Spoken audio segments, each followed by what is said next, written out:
بسم اللہ الرحمن الرحیم۔ اللہم صلی علی سیدنا و مولانا محمد النبی الامی وآلہ و صحابہ بارک وسلم صلاۃ و سلاما علیک یا رسول اللہ صلی اللہ علیہ وسلم۔ اب میں یہاں سے ڈال رہا ہوں پارٹ 77۔ میں سید نعیم الدین اور یہ میرا چینل ہے سدا بہار باتیں، سید نعیم الدین کی سدا بہار باتیں۔ اللہم صلی علی سیدنا مولانا محمد النبی الامی علیہ وصحبہ بارک وسلم۔ سرکار غوث بنگالہ کی نئی کتاب پارٹ بائی پارٹ ڈال رہا ہوں، پارٹ 77۔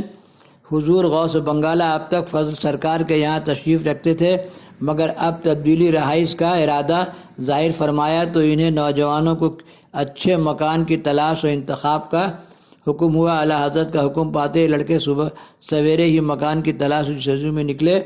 شہر میں درجنوں مکان کو دیکھا لیکن نوجوانوں کو پسند نہیں آیا۔ بالآخر تلاش کرتے کرتے شہر سے بہت دور سیارسول راج محل پہنچے۔ وہاں بھی جستجو جاری رکھی۔ راجہ کے صاف شفاف باغیچہ میں ایک خوبصورت مکان نظر آیا جس کو راجہ نے اپنی سیر و تفریح کے درمیان آرام کرنے کے لیے آراستہ و پیراستہ کر رکھا تھا۔ لڑکے سب بے روک ٹوک باغیچہ میں گھس کر اس عالیشان بنگلہ نما مکان میں داخل ہو گئے اور اس کے نرم نرم گدوں پر بیٹھ کر لطف لینے لگے اور زیب و زینت سجاوٹ خوبصورتی کو دیکھ کر نوجوان سب اظہار خیال کر رہے تھے کہ بس ہمارے آقا شاہ ولیت کے لیے یہی جگہ مناسب و موضوع ہے۔ اگر ہمارے حضرت یہاں قیام کریں تو اطمینان و سکون بھی رہے گا اور آرام بھی ملے گا۔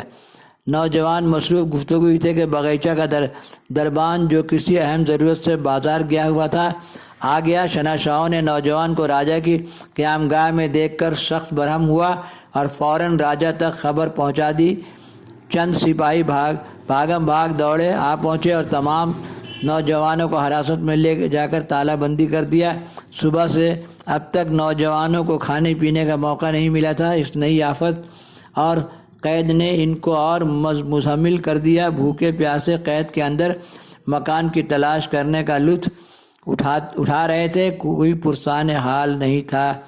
غوث بنگالہ نے چارہ جوئی کی کلیلہ سے جب فارغ ہوئے تو حضرت سراپا کشف و کرامت نہایت مضطرب اور پریشان تھے۔ ظہر کے بعد چند خدام حاضر خدمت ہوئے تو حضرت نے نہایت تعصب سے فرمایا، بچے میرے خاطر پریشانی اٹھا رہے تھے، مزید مصیبت میں مبتلا ہو گئے ہیں، فوراً تم لوگ ان کی خبر گیری یہ راج محل جاؤ۔ خدام حکم پا کر راج محل کی طرف دروازے دوڑے اور وہاں پہنچ کر نوجوانوں کو گرفتار پایا، بہت رنجیدہ ہوئے اور راجہ سے کی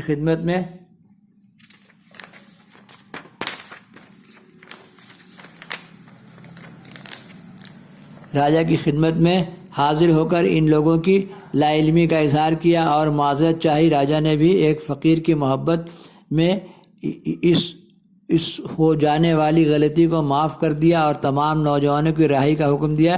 لڑکے حراست سے باہر نکلے، کچھ کھایا پیا، اطمینان کی سانس لی۔ لوٹ کر بدھو گھر کو آیا۔ حضور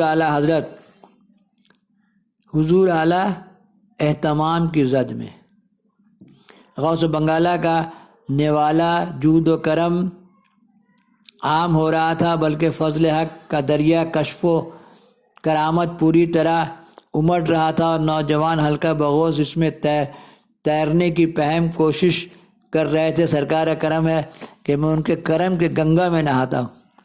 بعض خواہش کے چھل بل سے واقف ہو چکے تھے، دنیا و مافیہ سے بے خبر حکیم صاحب کے پروردہ یہ نوجوان اسلام پورے انماک و تندہی کے ساتھ گلشن اندراب کی خوشے چینی میں مصروف تھے۔ شہر کے نام نہاد شرفا اور بدنہا عمرہ کی جانب سے حضرت شاہ ولیت کے خلاف کچھ افواہیں گشت کرنے لگی۔ اعلیٰ حضرت پر الزام یہ تھا کہ انہوں نے ایسے نوجوانوں کو اپنی بارگاہ میں باریاب ہونے کا موقع دیا ہے جو اوباش منش اور افعال قبیحہ کے مرتکب ہیں۔ بعض دراز یہاں تک کہنے لگے غوث بنگالہ کی قیام گاہ اوباشوں کا جو جولا نگاہ ہے۔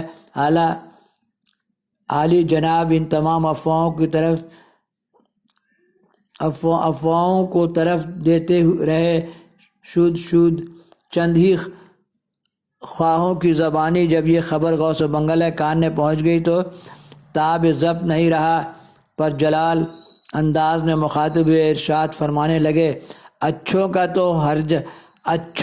تو ہر کوئی دستگیر ہوتا ہے، بات تو جب ہے کہ بروں کو راہ راست پر لایا جائے۔ تو سرکار رانی گنج کے بروں کو راہ راست پر لیا۔ مجھے ان نوجوانوں سے اپنی توبہ کا گواہ بنایا ہے، شراب و کباب کا نہیں، اور توبہ کے بعد مسلمان بالکل پاک و صاف ہو جاتا ہے۔ اس صفائی کا میں گواہ ہوں، وقت ضرورت گواہی دوں گا۔ جو لوگ شراب و کباب کے گواہ ہیں وہ اس کی گواہی دیں گے۔ اگر کسی کو اس سلسلے میں مجھ سے اختلاف ہوا کرے، میری مجلس میں نہ آویں۔ اللہم صلی علی سیدنا مولانا محمد النبی الامی علیہ وصحبہ بارک۔ اس لیے شکوہ شکایت چغل خوری کرنے والوں کو آخرت میں بڑی پریشانی آئے گی، بار بار کھینچ کے لائے جائیں گے۔ غوثیت معاب کی یہ پرجلال تقریر تھوڑی دیر کے اندر پورے شہر میں گشت کر گئی۔ اب کس کی مجال تھی کہ زبان کھولتا ہر بدگو کرنے والا یہی سمجھا کہ میرے لیے ہی قہر جلال کا دروازہ کھلا ہے۔ بعض لوگوں نے معافی چاہی، جس کو غوث بنگالہ نے خلوص کے ساتھ معاف کر دیا۔ اسی لیے جو لوگ کسی کی برائی غیبت کرتے ہیں وہاں بھی آخرت میں ان کا برا انجام ہوگا، اور ان کو اس بات کی گواہی کے لیے ٹان کے لایا جائے گا۔ آج جھوٹے ثابت ہوں گے تو پھر سمجھ لیں کہ ان کا کیا حال ہوگا۔ یہاں سے ڈالیں گے اللہم صلی علی سیدنا مولانا محمد النبی الامی وآلہ وصحبہ بارک وسلم صلاۃ و سلام علیک یا رسول اللہ، پارٹ 78 پارٹ 78 کشش روحانی اور خاندانی امانت سینہ بسینہ۔ اللہم صلی علی۔ تو یہ جو علم ہے حضرت علی سے سینہ بسینہ سیدوں کو چلا رہا ہے، اور سید کے چاہنے والے سیدی بابا لوگ ہیں۔ ولی ہونے کے لیے سید شرط نہیں ہے، اور سید کے چاہنے والے سیدنا ہو جاتے ہیں۔ اللہم صلی علی سیدنا مولانا محمد النبی الامی وآلہ وصحبہ بارک وسلم صلاۃ و سلام علیہ۔ الہی خیر گردانی بحق کے شاہ جیلانی، الہی خیر گردانی بحق کے محبوب سبحانی۔